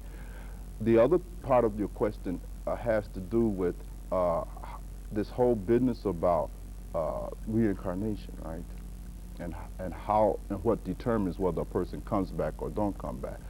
Well, that depends on how much progress you have made in this human life. Remember, evolution is going on here, right? And if your conscious evolution has been sufficient, okay, then one need not reincarnate at this level of the body anymore. One can move up the hierarchy of being. It's almost like how atoms combine to make molecules, and then molecules combine to make cells, and cells combine to make organelles, and so forth and so on. Well, it's like that. If you have made sufficient progress, if you have organized your consciousness sufficiently, you move up the hierarchy of being, just as atoms, when they have organized, can move up the hierarchy of being. And there's therefore no need to reincarnate back on this physical plane as such. Don't you think it's ironic that... Now, when I say not reincarnate back on this physical plane, just to remove any confusion from people, I define the physical plane as a level of consciousness. I don't want that to be confused. After all, Jesus existed at this physical plane. Sure. But he was not of this physical plane, not of this world. The same can be made for Buddha or Mahavira or any of these enlightened beings. So the physical plane is a level of consciousness, right? That locks you into only the physical experience of universe. Universe has more than just physical events going on. What I wanted to touch on was, isn't it ironic that some of the most enlightened beings are those who can consciously come back? For example, one of the symptoms of a bodhisattva is he could come back and consciously take his birth in a particular place and time. Also, in some schools of Christianity, for example, in Swedenborgian Christianity, he argues that angels are people who have died and have elevated up to a higher plane, and they can come back to earth. Perhaps that's why angels have this human appearance. The root word of the word angel is agalos, which means he who brings a message from God. It doesn't say anything about wings or a halo. Right. Anyone could be an angel. Right. So what I'm getting at is, in both cases, the angel or the bodhisattva, they can leave this plane at will. They've done it. But they consciously choose to come back for the mercy and teaching of others. That's kind of interesting. Now, this would point to why more people aren't liberated, because how many people, and at what extent do you think that these people keep coming back into the material world to elevate it and lift up the consciousness? I think this goes on continuously. At all times in this world, there have always been those beings who have attained a higher consciousness being here with us in order to contribute to our own evolution. Okay, now we're stopping there. Let's look at something else. One of the questions I've always had since childhood, and I think everyone else does, is the number of people on Earth have increased substantially. The population of the world is great. So what does that do? Create a void in the spirit world? Why are so many souls here and now on this plane? Yes, yes, yes. Does it create a void somewhere else, or what kind of dynamics? Do you think that there's a constant number of souls, or do you think that it grows exponentially with creation? Well, we're looking at the human population, right? Now, as we see an increase in the human population, we're seeing decreases in other species. Are you Oh, for sure, yeah, the rainforest now, and all, sure. That's right. But these other species are moving up the hierarchy of being. They're coming into human bodies. You see? It's not that there's a depletion of spirits at these other levels. So they've really transformed, is what you're saying. Right. They're taking on different bodies. Right. They're moving up the hierarchy, right? And coming into the human form. The evolution is going on. Then it would be safe to say that once upon a time we all started out as very simple life forms, if you will. There was a time when you and I were an amoeba or an ant, and we've worked our way up to where we are. Sure. That's the whole proposition. That is the whole thrust of the perennial philosophy, is that God has evoluted, right, into matter, and this whole drama we're witnessing is the evolution of that spirit. Okay, now, one of the classic arguments in religion is this idea of creation versus evolution. We all know that fundamental Christianity said Genesis is God's word and mankind was created 6,000 years ago. Of course, empirical science refutes that. People like George Lavelle, who started digging up in the 1700s, found dinosaur bones and said, hey, wait a minute, what's going on? Also, on the other side, we have certain groups of people in Hinduism who also maintain that the world was created at once by God and that it's just much older than we think, the whole Yuga system. But we overlay that with what we know about empirical evidence. We see in the geological record, for example, in the archaeological record, that there were many peoples and civilizations before us. So the question becomes, is literature right that God just created, or do you think that as a literature tool, they just say, this is when God recreated the world, that maybe we've gone through a series of births and deaths and our history only picks up when we all came together again as a conscious group? What do you think? Well, it's very hard to make sense out of a lot of these claims. Certainly, we know that this physical universe did not come into being 4,000 years ago. Right. I don't think any intelligent person holds that point of view anymore. I think that a lot of the things that are being interpreted literally have been meant to be taken figuratively as metaphors. Sure, like the you world was see. created in 7 days. Yes. Maybe 7 periods of time. Yes. I think one of the other things we have to understand is this, is that the world is not something that was created once and now it's just running down, ticking down. I think that's a very old worldview that went out in the medieval period. What we understand is that creation is continuously happening. If evolution then is understood as the continuous act of creation, then the two points of view become compatible. You see? So what we find in evolution then is an expression of a continuation of creation, that the universe is constantly creating. I find it interesting because as you point out that the universe is always creating and evolving, we also inversely are dying and have found new ways to kill. Oh, we're actually more efficient at killing and weapons of mass destruction, just as we are full of life and full of humanitarianism. They've both grown, but we only look at one column. Right, we only see one column. And would you agree that that's proof of the existence of this law, that we are moving through space and time? Yes. Because we become effective in everything. Sure. It's just a question of where our priorities lie. Yes, right. And my other question now is, can one really look at the future by looking at the past? Well, you can see certain trends, you see, but it depends on who's doing the looking. If you're trying to look at the past with a physical level of consciousness, then there's no way, by definition, for you to make heads or tails. For us who are limited to just a physical level of consciousness, there's no way to say anything about that. So I said all that to say is, by analogy, a person who's dying, perhaps of a terminal illness, they will probably be reflecting at their life and say, now I am going to go to death. All too often, I think people kind of seesaw the view. Well, I had a bad life, so therefore I'll have a glorious afterlife. Not necessarily true. And inversely, a lot of people say, why is there so much injustice? Why do evil people get rewarded? I think what the problem is, they're not seeing the karmic paybacks. Right. These people are living off their good karma, and next time around they're probably going to get whacked and go down on a ladder.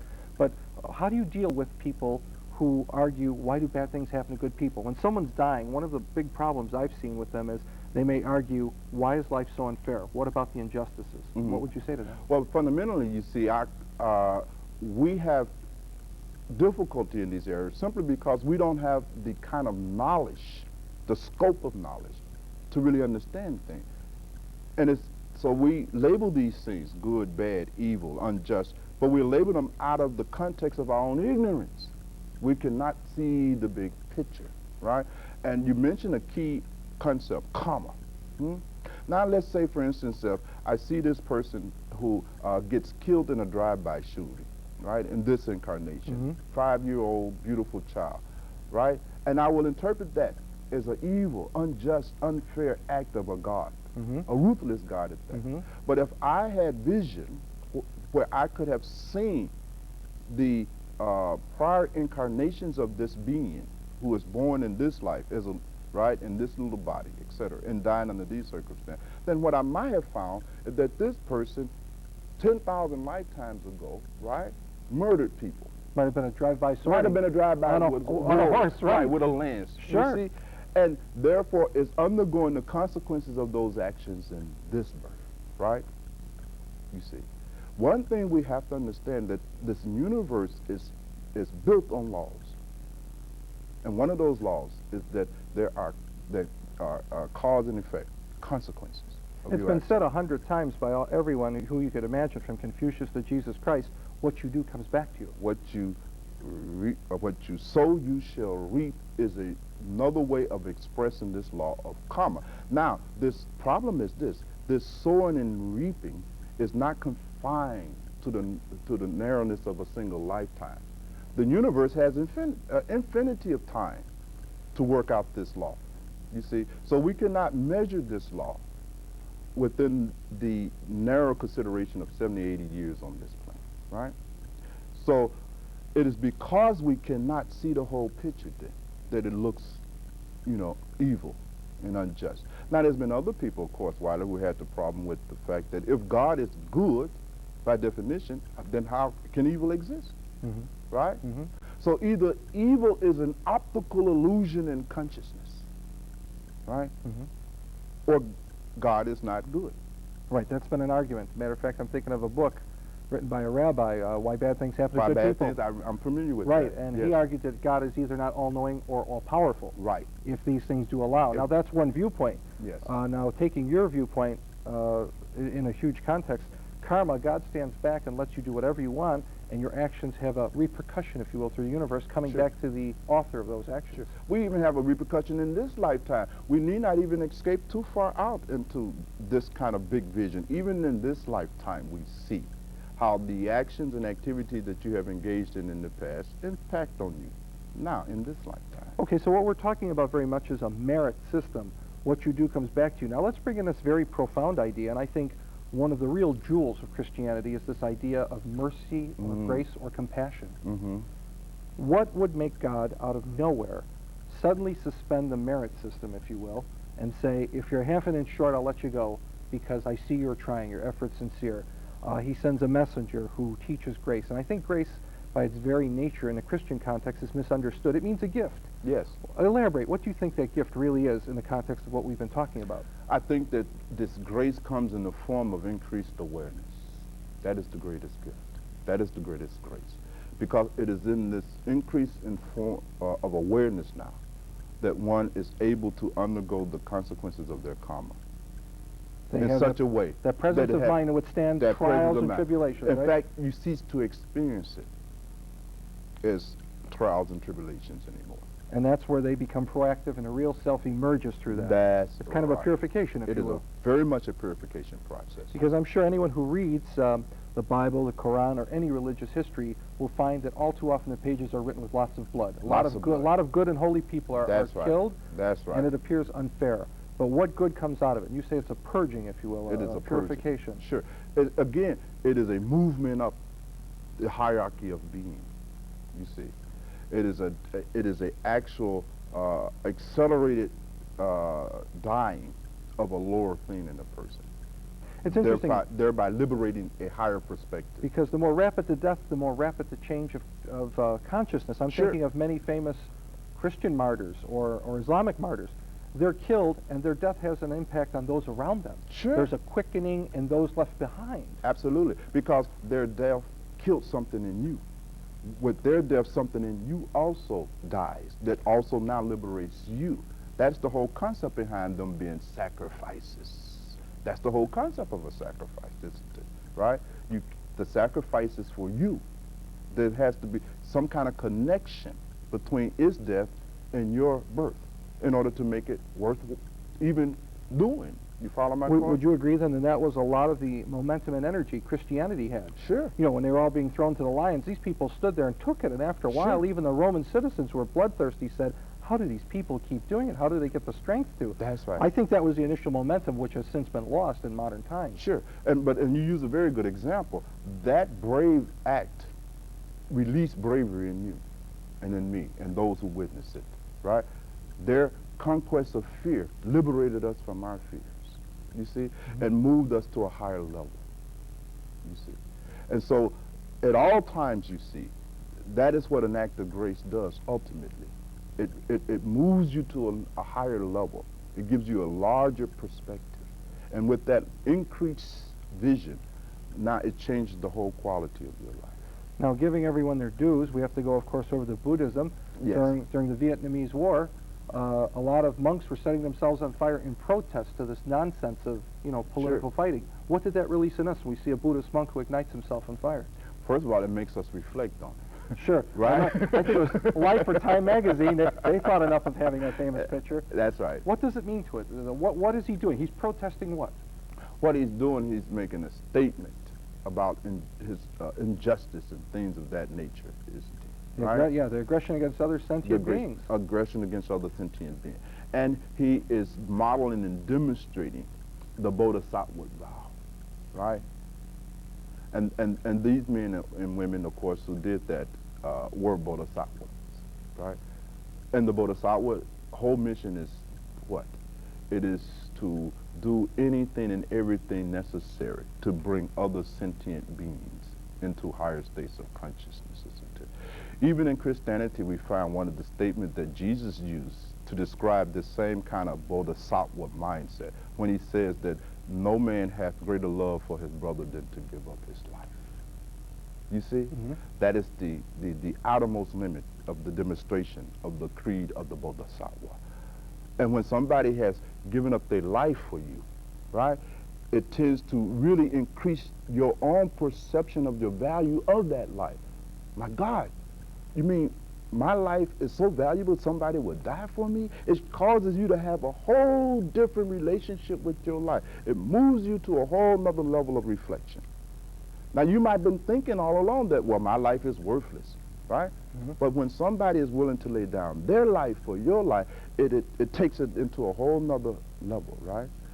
Jesus, again, one of his brilliance was that he understood this.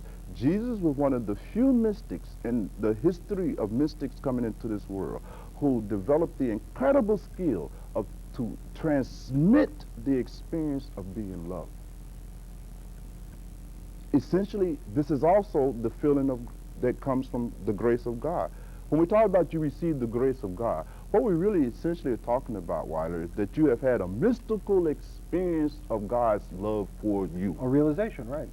And that brings you into a whole nother world. And Jesus was able to transmit the same experience. I mean, therein lies his brilliance.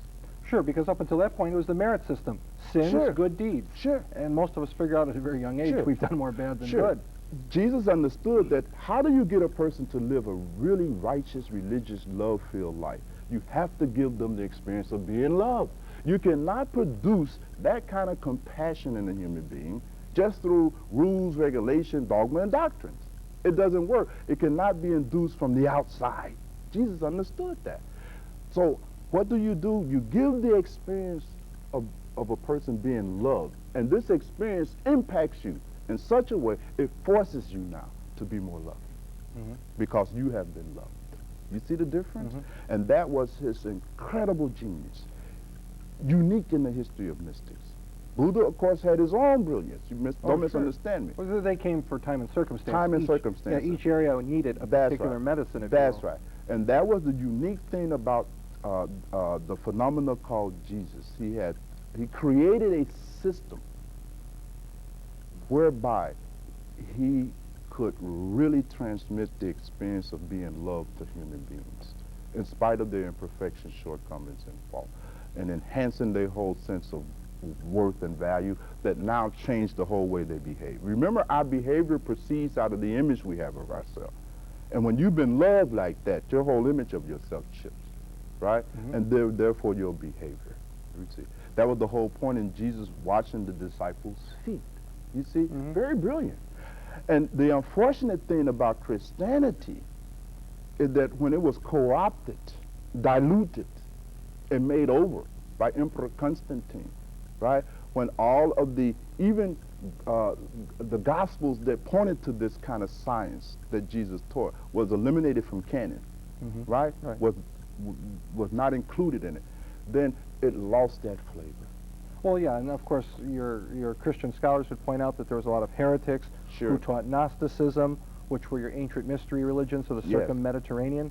And what happened is they tried very hard to cleave any traces of any other thought system. Now that brings me right to my next problem I have.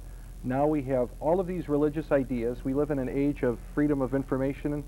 On the internet we could learn about everything in a matter of a couple days. What does one do when they are faced with this plethora of all of these religious ideas? What does one do, and how does one handle the cognitive dissonance that's created when there's all of this information? What do I do? Should I be a Buddhist, a Hindu, a Muslim, a Christian, a Jew? Yes. What would you say to them? I say be none of those things. None of the above. None of the above. None of the above. Do not remain content with the level of religion. Do not select between dogmas and doctrines. You're still at the same level. There's going to be no fundamental change in you. All that you're really doing is exchanging one system of beliefs for another system of beliefs. But it's still at a level of beliefs. Are you pointing out the difference then between religion and spirituality? I'm pointing exactly to that distinction. And that is the problem that most people have. They're searching for truth at the level of beliefs. Now, you will never find truth searching for it at the level of a belief, because a belief is radically different from a truth. A belief is just a belief. You don't even know if it's true. It's speculation, right? It's speculation. It is your opinion. Nothing wrong with it. but don't confuse it for truth. Truth requires a science. You have to do science in order to encounter truth. Whether you're looking for truth in the physical domain or in the emotional domain or the psychological domain, it makes no difference. One of the key things that must be done in order to arrive at truth is science, right? And so when one approaches now spirituality scientifically by conducting a certain experiment in consciousness, that will produce truth. So my advice is don't even look at that level. It's not at that level. Go beyond religion. Well, let's look at the root word. Religion comes from the root religio, which means to relink, which means you've lost something. Sure. So even if you do practice religion, you're still looking to hook onto something. You don't have it. Right. Whereas if we go to the other spectrum of spirituality as opposed to religion, we start to come into that Sanatan Dhamma, the eternal pastime of the soul. That's right. The real religion of The real religion. The other distinction is that when one is searching for religion, one is searching outside. The search for spirituality is inside. The direction is very different. You see, you're trying to validate truth by going through scriptures, dogma, doctrines.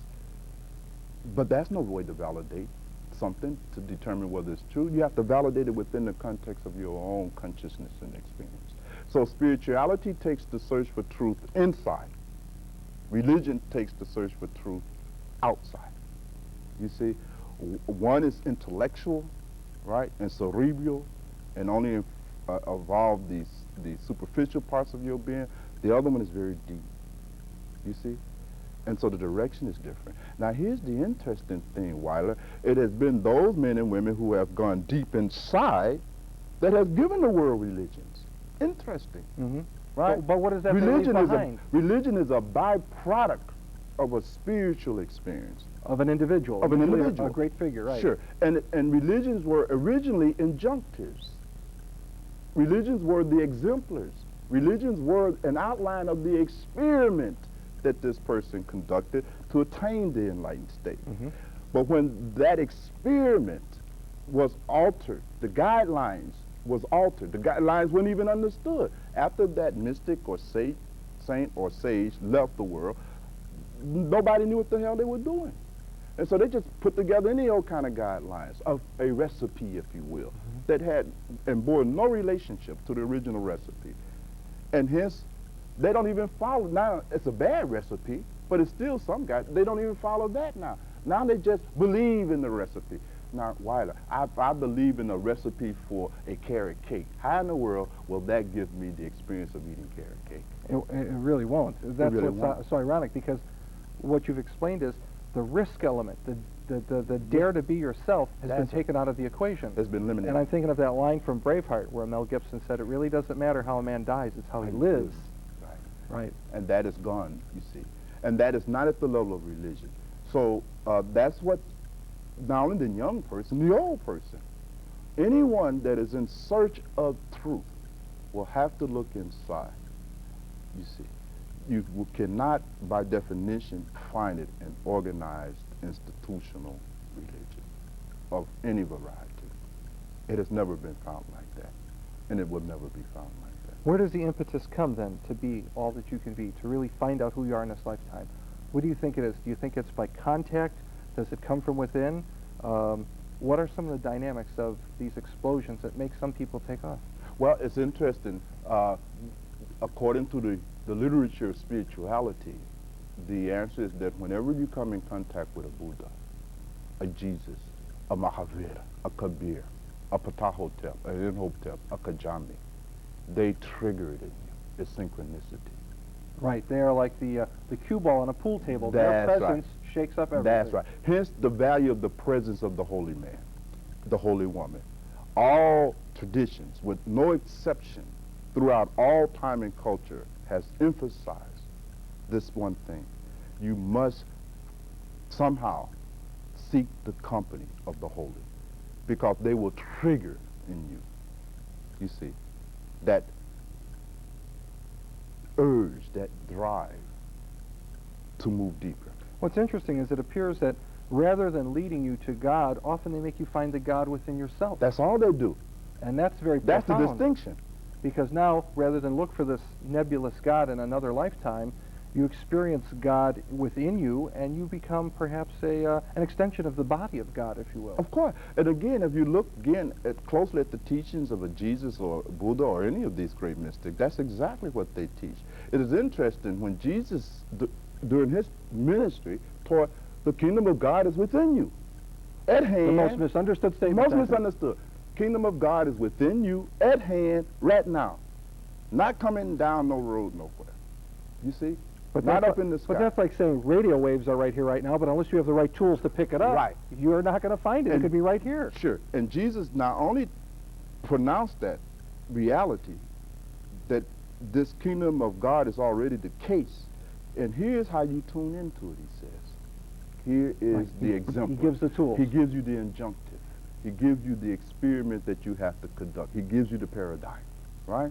And by conducting that experiment, now you're able to apprehend the reality, right? And the last step is there's a community of similar practitioners that you can now confirm the accuracy of your apprehension.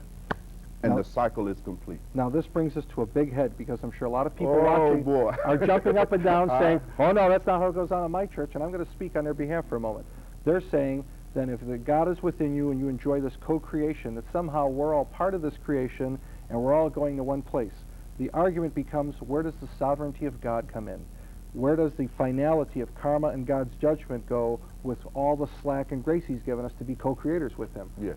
How do we equate the power of God within us to a sovereign absolute God who in the end it's his game? How do we contrast and compare that? Well, one of the problems is that the question may be arising out of a religious mindset, and it's going to be very difficult for a religious mindset to understand the spiritual phenomena by definition. Mm-hmm.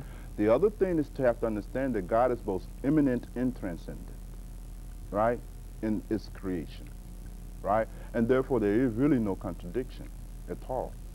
One of the things, Weiler, we have to understand is that this God that we talk so much about is always the case, and we have never been separated. God is not some state that is experienced somewhere in the future over a period of time. It is already the case. There's never been a time when you have not been one with God. How is that possible? It's our problem, as I see it, because God always knows where we are. We just never know where God is. Right. So the separation is not on God's side, it's on our side. And that separation is generated out of our ignorance and our lack of awareness. We have always and always will be inherent in that which we are calling God. To not be inherent in it is to not exist at all. So do we have a poverty of knowledge or a poverty of judgment, or both? Both. Because the poverty of judgment comes out of the poverty of knowledge. And our greatest poverty is a poverty of awareness. Hence, that is the whole training. When they asked the Buddha, Buddha, what is it that distinguishes you from the rest of us? And Buddha said, there's one thing, I am awake, and you are still asleep, right? And all Buddhas and all Jesus makes that same statement. They come, their task is to awaken us. That is all. Nothing else needs to be done. It's like the sun is shining. I just simply need to open my eyes. It is an illusion to think that opening my eyes, the sun will bring the sun into being. The sun is already in existence. I simply need to open my eyes. But the problem, Weiler, ultimately becomes is that when we cannot take this whole pursuit of our true state seriously. And that is the role of death. See, when we don't understand death and dying, then we can't take these things very seriously. These great mystics come, and the first lesson they give us is that you are going to die. Meaning this image that you have created of yourself, this identity that you're clinging to, they try to point out to you, you've had 1,000,000 of those kind of identities. In each incarnation you have one, and you are clinging to this identity, right? And you're trying to attempt the impossible. This identity that you have now is going to end, right?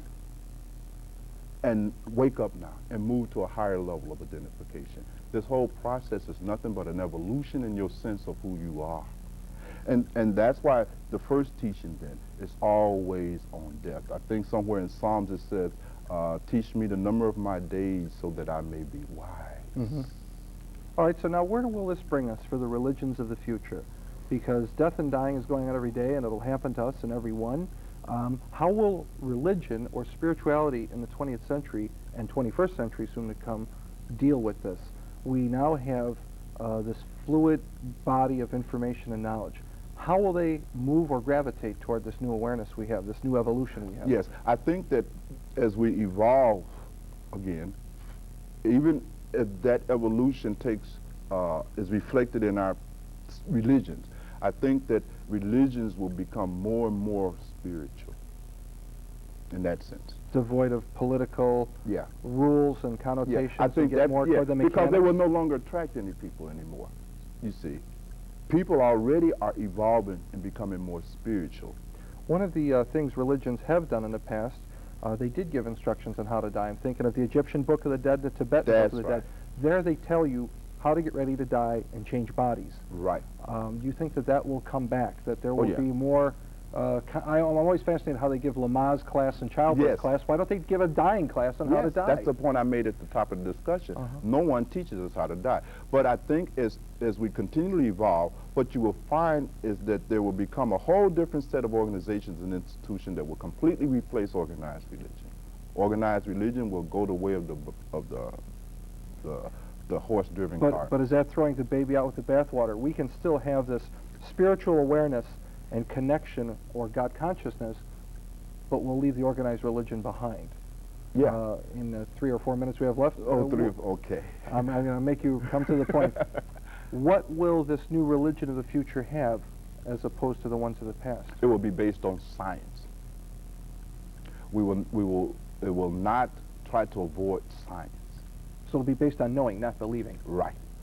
And we'll have procedures and steps. You have procedures. We can predict with substantial certainty. Sure, and that is verifiable, right, and can be reproduced by any other human being that does the experiment. What will happen to the cultural imperialism you spoke of earlier? When Christianity came to Europe, it became almost a virus, a mania, a reason for justifying all the other atrocious actions. Yes. A lot of bad things are done in the name of religion, not only Christianity, but every religion. Sure, that's right. Except for Buddhism. I haven't found a war fought in the name of Buddhism yet. That's right. But what will happen then? You know, if we take away this cultural imperialism, the rule becomes, whose rule will we follow, or will we need rules at all? I think one of the things is that you will find that you won't be so dependent upon rules. You see, you have to understand a kind of mindset or level of development of mind that is rule dependent, right? Mm-hmm. That tells you something about codependency. Yeah, it's built in. Right. But as we as human beings, as we continually evolve, right, then we're able now, you see, to reflect on our behavior, act on our behavior, and hence that makes the rules less important in that sense, right? Rules exist, don't they, to guide us in the absence of our ability to guide ourselves.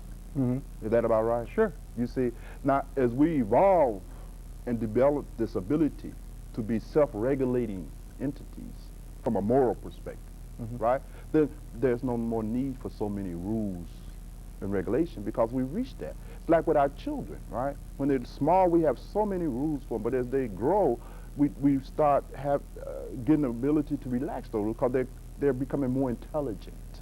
Would you agree that then, an overview, the history of the religions of humans, back in the prehistoric times, they often prayed for sustenance, food, give me shelter. Right. Now we've come all the way to this religion of help me to be enlightened and share the light with others. Right. You see how we've come from a very basic bodily need to a very altruistic That's one. right. Our prayers reflected that. With speculation, what's beyond the altruistic sense we have now? What's beyond that? It's hard to put that into words.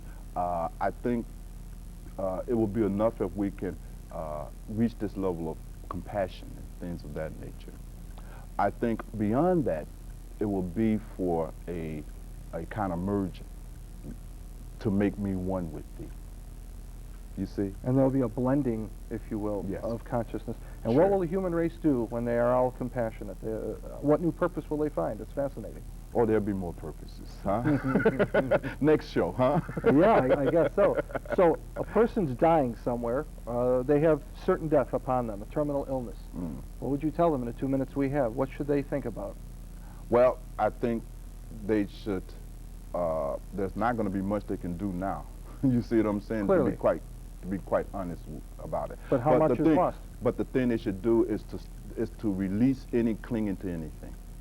To now let go of as much of this life as possible, it will make their dying much easier. And what will they, by letting go, what can they look for by releasing? What will they gravitate They'll have a toward? little bit more peace as they go through these transitions, through these death battles. You see, they'll have more clarity. You understand? Yeah, they're already in totality. They just need to realize it. Yes, they won't be as distracted as they go through this. I think, yeah, what the dying person is struggling with is this severability. Yes. When in fact you're not really being severed, you're being That's recycled, right. for lack of You're a better being word. recycled. You're being renewed. Just like at night, we get tired, we lay down, and we renew our energies. The same thing is happening. Death is a way for the soul to renew itself. All right, in the 1 minute we have left, The 1 minute. what would you think the last thought of a dying person should be? What should they focus their mind on if they had to God. focus on one thing? God. When the person is entering the dying cycle, whatever their God, whatever their religion, whatever their spiritual practice have been, their whole mind should be concentrated on that. It's interesting, when Gandhiji was shot, the word that came out of his mouth was Rama. Die with God on your mind, and not your house and your cards and All the attachment. and all the other attachment. That's the whole point. Try to die with whatever your concept of God is. Try to die with that on your mind. Bhagwan, thank you very You're much. very We're out of welcome. time. Oh. I'd like to thank all the viewers for River West Flowing for watching. I hope, if nothing else today, you've learned how to die with a little more certainty. And I'd like to thank again our guest, Bhagwan Ra Afrika, and of course our producer, Bill Godomsky, who's always contemplating all the mysteries of life. Thank you. Bye-bye.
Hello, welcome to River West Flowing. I'm your host, Weiler Watson.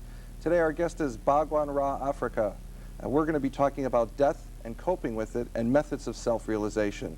This is part 3 of a 3-part series where we've dealt with death and dying. Bhagwan, welcome. Welcome to you as well.